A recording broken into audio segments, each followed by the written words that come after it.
Hey, everybody, it's Pastor Hugo. Thanks for tuning in to our chosen devotion for the week, one of them anyway. We have two different readings this week. In Mark 2, we're looking at the call of Matthew, the tax collector. And then in John chapter 1, we see the call of Philip and Nathaniel. And I was just thinking about this as I read this readings. You know, Matthew was a tax collector. He was scorned.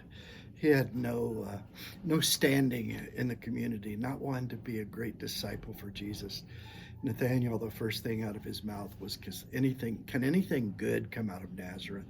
He was a cynic, a skeptic. And yet both these guys, Jesus called to be his disciples. And I was thinking about this in a different way this week. You know, one of my hobbies is I make fishing flies, trout flies, bass flies, panfish flies. I take feathers from birds and fur from animals and foam and put them together and make something that'll catch fish. And I also kind of keep track of some other people who do this on a much higher, grander level than I do. I got a guy in Missouri that I've been watching on TikTok that takes just deer hair and feathers and other things and ties it all together and makes these very realistic looking lures. He makes a mouse, he makes a frog.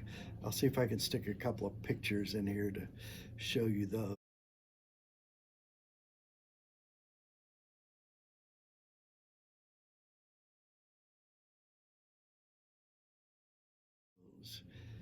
Um, and I think, boy, he takes these little leftover dead stuff and he turns it into works of art.